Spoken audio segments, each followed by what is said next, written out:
Hey, welcome to the Mod Golf YouTube channel. I'm Colin Weston, the host of the Mod Golf podcast. Thanks so much for joining us. Hey, if you enjoyed the conversation that we have here today, you find it informative, you find it interesting, engaging, hey, please leave a comment below. Tell us what you like or what we can improve. And hey, please subscribe to the channel because the more we grow, the more awesome guests we can have on. And today, I consider my guest to be an awesome one, someone who I just finished up our long form audio podcast that we did.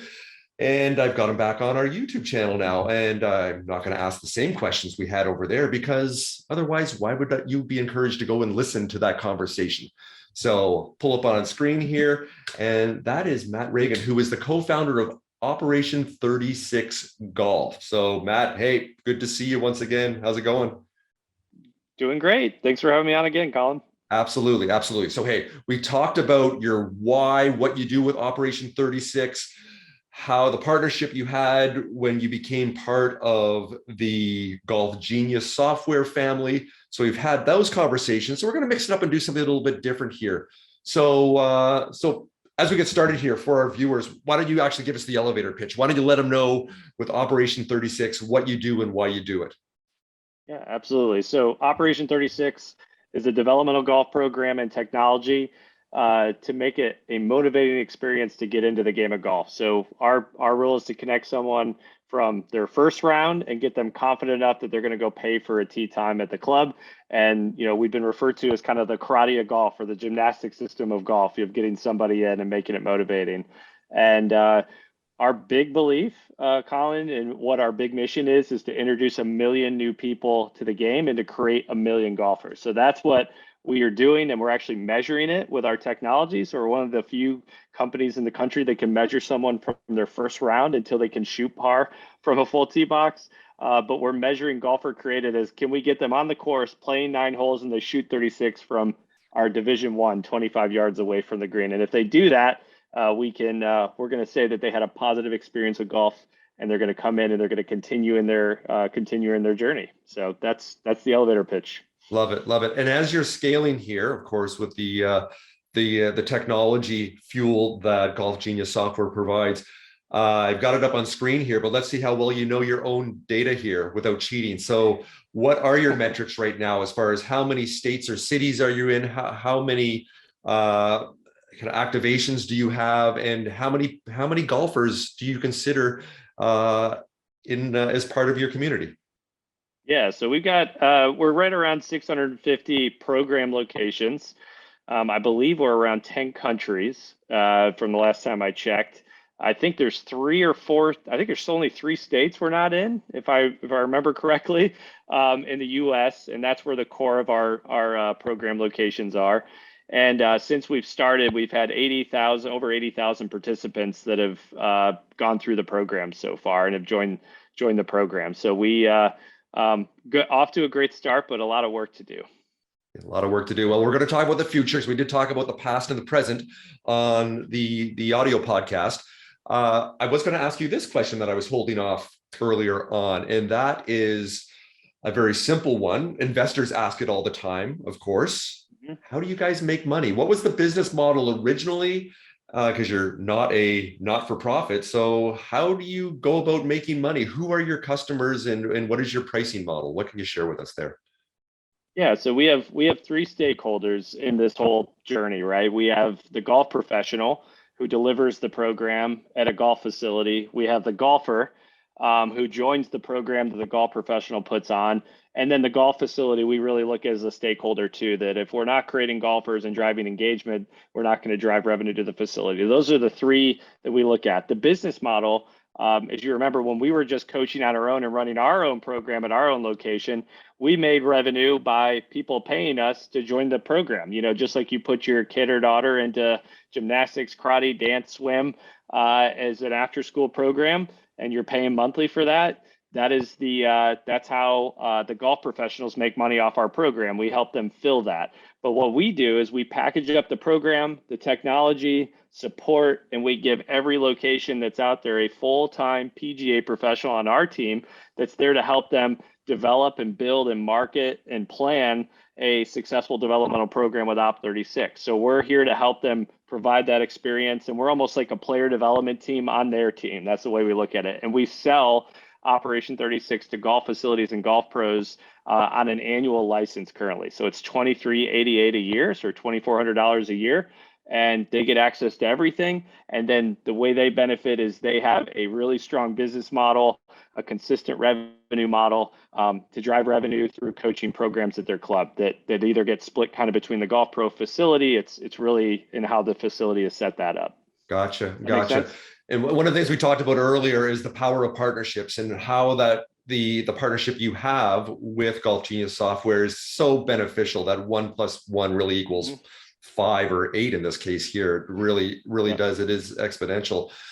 Have you found also that with their core product, with their tournament software, tournament management software, that's giving you the opportunity that they're already in so many golf facilities and have them as trusted clients? Has that been easier for you to then have those relationships extended, that it's another service offering to stack on top of what they already have and what they already love? Have you found that's been a great way to scale your business? Yeah. So exactly. So that's definitely a part of, one of the reasons, that'd be definitely one of the reasons we came to Golf Genius. They have these trusted relationships with over 10,000 clubs across the US that are using them for tournament management. And trust them, and they have great brand value, just as we look at our company to have great trust and brand value, and we do what's right by the customer. And we believe in helping the golf professional and staying focused on helping the golf professional provide a better experience to the consumer and do a better job. So 100%. We've only been a part of the company since February. And so things take time to kind of get everything in place, but we're just starting to tell the story of Operation 36 fitting in with Golf Genius, sharing that with their customers. And our program is very seasonal. So as pros put in the program, typically this is our slowest time of year. They'll put in the program January, February, March. It's when they're making decisions on what programs are we going to offer, what resources, what is our team, what allocation can we put towards programming, and they're going to make a decision January, February, March. It tapers off. Then we also have some fall programs that are getting ready to start. We're getting ready to ramp up some new program locations this fall. Anyone can start anytime, but we are beginning to absolutely share the story with the existing Golf Genius customers, and that's helping out a ton.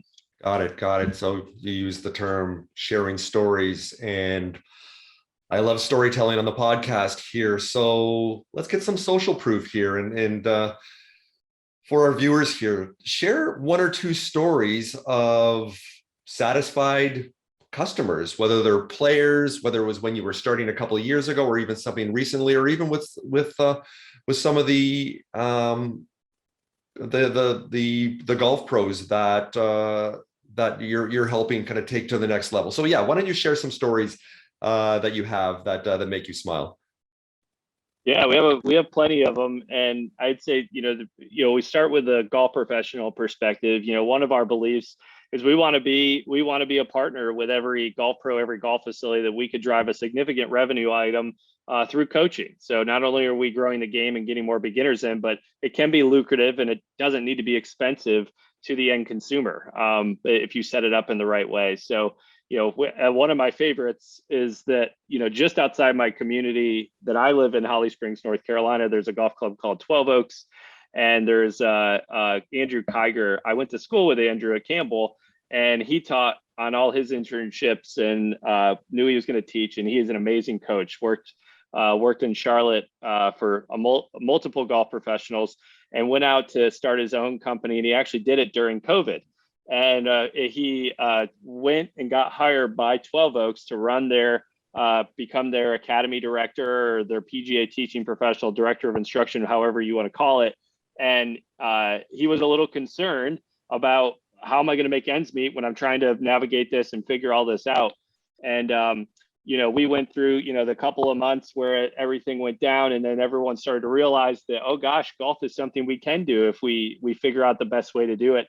And from where he was, and I remember how he just moved his entire family and he's trying to get in, and they just, they uprooted their lives to come here. And now he's running probably one of the biggest Operation 36 programs, that we have in the country. And it's right in my backyard. That's kind of the coolest thing about it. My daughter is now in the program. And when I say biggest, I mean, I think they're averaging around 80 juniors in the program, but they're also averaging right around 80 to 100 adults, men and women, that are in the program. And I think the program does over $200,000 in revenue a year. So pretty lucrative if you lean into it and you have the time to do it. But the way we look at it is it could be a great kind of business foundation setter, where there's always beginners coming to the game. That's what we help provide on the Golf Pro front.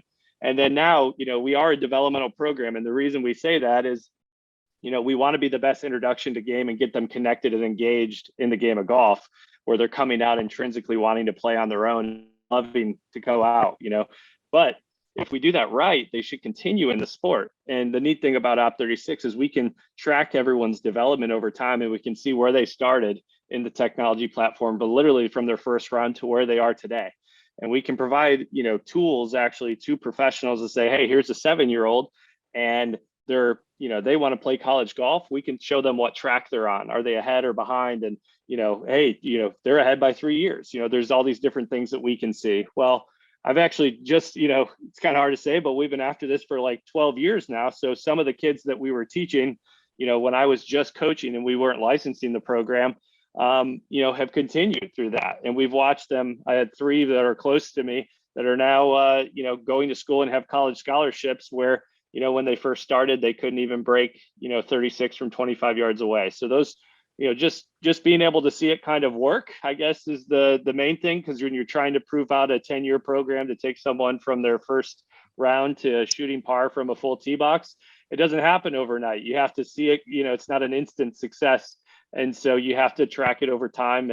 And so those would be from the Golf Pro and what we do for a facility, and how much, how we can get people engaged in facility on the Golf Pro side, but also on the golfer side. We're starting to see some of these students, see the Facebook posts that they're, attending school and accepting scholarships to attend these schools. So this has kind of been the trigger year for that. So it's been really exciting. Nice.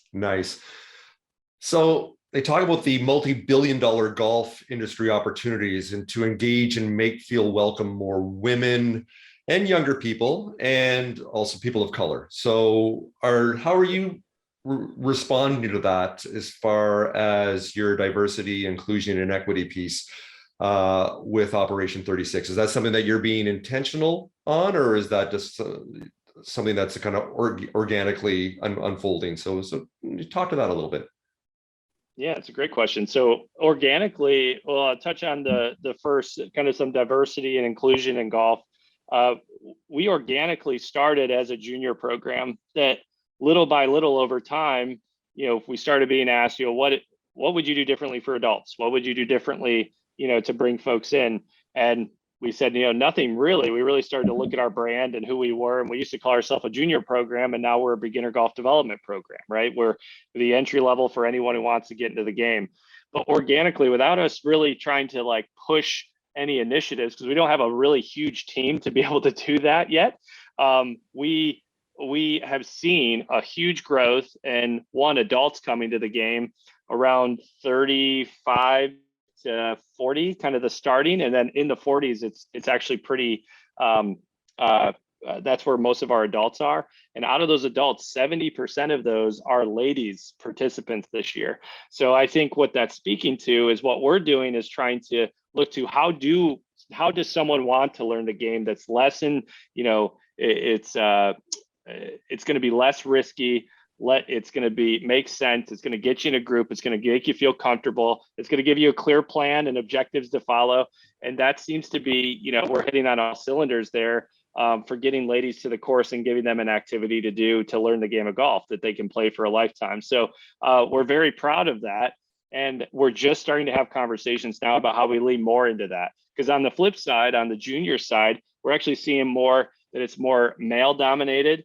And we wanted to think about, and we're starting to have those conversations about, okay, well, let's keep an eye on this, because we don't want it to be male dominated. We want to show that we're bringing girls to golf And we do have good partnerships with the LPGA, and they're going to be continuing that, be continuing those. But I have a 5-year-old daughter.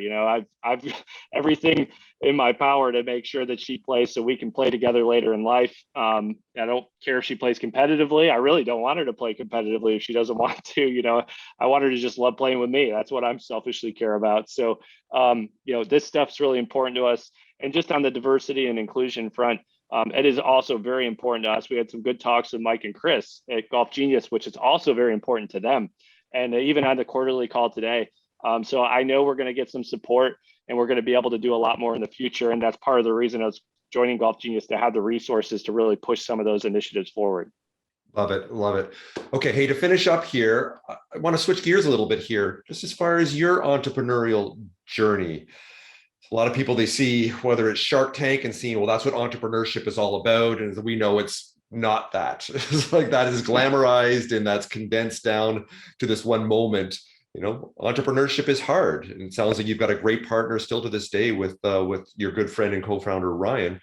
So talk a little bit about your entrepreneurial journey. Did you kind of have this bug when you were a kid? Is it something that just developed, or when the opportunity presented itself over 10 years ago that you just had the confidence to slowly start to kind of build that muscle of entrepreneurship as you went? So yeah, just quickly share your entrepreneurial journey with us. Yeah, so I don't know as if I ever thought I was going to be an entrepreneur, but I did like designing and creating things. So that was kind of, I thought I was going to go to school for engineering, and I remember going out to a conference that I went to a camp to try to figure out what you do for school, and it was the first time I've ever been to the West Coast on my own in 11th grade, and watching the Firefox co-founder speak to us at one of these conferences, and the message the entire week was, do something you love and you'll never work a day in your life. Do something you love and you'll never work a day in your life. They all had the same message. And I came back and I just fell in love with golf, as I already share my story on the other podcast. And I said, I got to do something in golf. And that's what really got me thinking about joining Campbell's, right? So, but I was always the one. I actually built furniture, and I would write it. I would draw it out in high school in our shop class. I'd draw out furniture, and then I would put it in 3D on a computer, draw it up in 3D, put the plans together, go to the lumber yard and ask for show them it, ask for the wood. They would donate the wood to me. I'd build the furniture. I loved that, from design to all the way to, creating it and seeing something come to life. That was kind of the skill that I had, that I intrinsically enjoyed doing, and it didn't matter in anything. And then if anyone ever brought up a problem, I always thought, I could come up with something that would fix that. And golf gives you tons of problems. I was trying to make training aids, my first year in golf, to help people.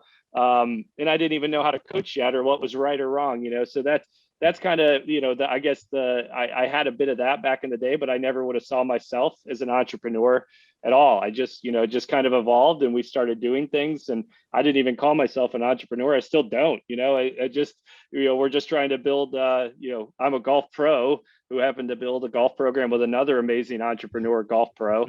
And we complemented each other very well, still do.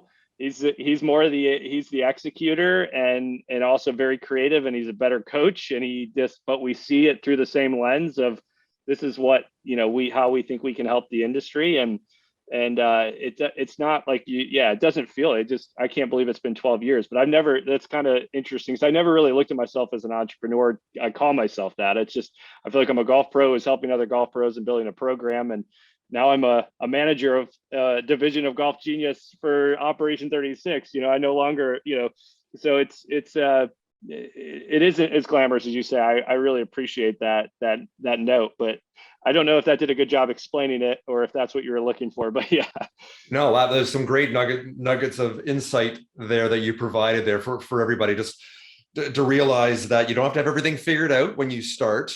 Perfect does not exist. Just experiment and try things. And I love the example you gave with furniture, and just kind of figuring it out as you went. And the key is to actually do it, though. The act of doing is the greatest way to learn. And ideas are one thing, but execution, as we know, is 99.99% of the work. And sometimes that is not sexy or glamorous. and you just got to roll up your sleeves and do it, and just keep doing it, which sometimes can you kind of question, what the heck am I doing? Why am I doing this? This is the dumbest idea ever. I should just get a real job. I'm an entrepreneur too, so believe me, every once in a while those thoughts swirl in my head too. But then you realize, you know what? No, I actually do have this, and we are adding value to what we're doing, and we're figuring this out as we go and putting the partnerships in place to make that happen, which you have done. So, hey, why don't we finish up there? But before we go here, Matt, why don't you let our viewers know where they can learn more about Operation 36? Yeah, if you're a golf pro looking to launch a location, just go to operation36.golf or search us on the website. If you're a golfer or someone who wants to get into golf, we would love to have you join one of our programs, and you can find a program location on our website. And as you noted, Colin, one thing I would say is the one thing I did give a talk to a group of students in the entrepreneurship community.